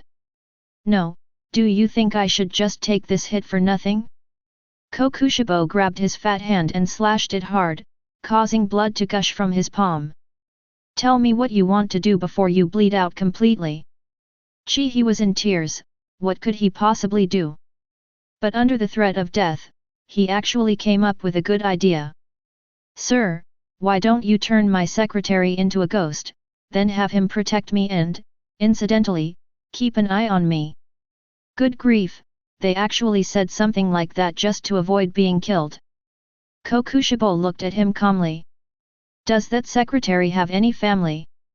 No, he's just like me, without parents, without any relatives." "Well, no wonder you two got together. Accursed Lone Star?" But Kokushibo had no choice. He turned his back and said, "Let him in." And so, this young man named Sato Arashi was turned into a demon. Because of Muzan's special treatment of Kokushibo, those who were transformed into demons by Kokushibo are not under Muzan's direct control. However, Kokushibo was inherently arrogant and disdained to gather subordinates, so this role was never realized. But now, it just so happens to benefit Kokushibo. Sato Arashi, from now on, you will protect this fat man and relay my orders to him. I will obey your excellency's command. Sato Arashi bowed deeply. Before leaving, Kokushibo reminded him, you mustn't kill and eat people indiscriminately, lest you attract the Demon Slayer Corps. Kokushibo wanted to go find Tamayo, and Kihi, to show his loyalty, directly sent him in a luxurious carriage. Moreover, the carriage was completely sealed off, with no sunlight filtering through. Even so, Kokushibo still instructed the driver to get to the inn before dawn so they could travel at night. Although puzzled, the driver didn't ask any further questions. He's just a carriage driver, that's how he earns his money, and people can leave whenever they want. Moreover, this boss was very generous with money, he even booked a room for him to rest at the hotel during the day. Where can you find customers like this? And so, the next evening, Kokushibo arrived at Tamayo's residence. Strangely, neither of them went out tonight. After giving the coachman a tip to keep him quiet, Kokushibo entered Tamayo's residence. He was completely silent, holding his breath. How quiet is it? To put it simply, he could stand behind Muzan Kibutsuji without Muzan's knowledge. And then he'd add, what do you take life for? Currently, Tamayo and Yoshiro alone are unable to detect Kokushibo, who has already entered the house. Lady Tamayo, are you really going to help that upper moon one? Yoshiro asked anxiously, unable to stand Kokushibo's arrogant attitude. Not to mention his rudeness towards Lady Tamayo. Tamayo shook her head and sighed softly. Even if we don't give him the antidote, we can't fight him. Then, I'll make 2 doses of the antidote and turn him back into a human. No matter what, he's that man's most respected elder brother. I can't let him die with Muzan. Separated by just a door, all 6 of Kokushibo's eyes radiated murderous intent. I never expected this. They're plotting how to deal with me. Kokushibo kicked the door open and went inside. This caught Yoshiro and Tamayo off guard. Yoshiro quickly shielded Tamayo behind him, protecting her firmly. What are you doing here again? Yoshiro was somewhat apprehensive, and therefore lacked confidence. But Kokushibo didn't care about any of that. He rushed over and slapped him away, then grabbed Tamayo by the neck. Have you forgotten what I said? Kokushibo's 6 eyes were terrifyingly wide, as if a single glance would plunge one into boundless fear. Tamayo looked troubled, but still tried to persuade her, becoming a demon will inevitably lead to a lot of killing. Give it up. Even Lord Yoriichi wouldn't want to see you like this. Yoshiro then got up and charged at Kokushibo with his fists raised. Let go of Lady Tamayo. He has no special attack methods, only the powerful regenerative ability and superhuman strength that he possesses after becoming a demon. Kokushibo didn't even glance at him. With a single stroke of his sword, he severed all 4 of Yoshiro's limbs. Despite his anger, Kokushibo ultimately refrained from killing him for the sake of his grand plan. He released Tamayo. Pack your things, come with me to treat a patient. Tamayo collapsed to the ground, coughing incessantly and gently patting her chest. Is it a ghost? She was very concerned about the people she was saving. Although she was a doctor with a kind heart, if she saved ghosts, then others would be killed by them. Therefore, she generally does not save ghosts. It's a human. Kokushibo sneered and casually sat down on a chair nearby. The current flame Hashira's wife. Ruka Rengoku. Upon hearing this news, Tamayo immediately expressed her shock. She never expected that Kokushibo would take her to treat a human, who was also a family member of a Demon Slayer Corps member. Muzan doesn't know about this, does he? Tamayo asked cautiously. After all, Muzan deeply loathed the Demon Slayer Corps and wanted to eradicate them at all times. I don't know. Fearing that Tamayo would ask more questions, Kokushibo simply answered. The son of the Flame Pillar, Rengoku Makijuro, is my newly adopted son. In return, they will teach me the breath of flame. Hearing this, Tamayo felt a complex mix of emotions. Yoshiro, having fully recovered, immediately ran over to help Tamayo up. Tamayo was seen with her head bowed, seemingly lost in thought. She hesitated, unsure if she had made a mistake. Kokushibo trusted him so much, yet he himself. Over here, Kokushibo is losing patience. Hurry up and pack your things, come with me. Now it was Yoshiro's turn to wholeheartedly defend his master. What nonsense are you talking about? How could we possibly go to a Demon Slayer Corps member's house? And besides, it's a pillar. Kokushibo stood up, walked to the two of them, and placed his long sword, covered in eyes, against Tamayo's neck. Leave? Or should I just hand you over to Lord Muzan? Tamayo spoke slowly, I'll go with you. Despite Yoshiro's objections, Tamayo followed closely behind Kokushibo. Yoshiro, however, was worried about Tamayo going alone, so he went along as well. It was a long way from here to Makijuro's house, so the three of them walked for 2 whole days. As dawn approached, Kokushibo, as usual, found a hotel to stay in. I also booked a room for Tamayo and Yoshiro. Inside the room, Yoshiro still couldn't imagine what would happen to them if they entered the Flame Pillar's house. That's a pillar. Lady Tamayo, let's escape. Yoshiro pleaded eagerly. I'll hold him off tonight, you just run for your life. To everyone's surprise, Tamayo smiled faintly, no, I've decided to believe him. Yoshiro, say no more. Tamayo grabbed Yoshiro's hand, completely oblivious to Yoshiro's flushed face. Chapter 16. Finally, on the 3rd day, shortly after sunset, they arrived at Makijuro's house.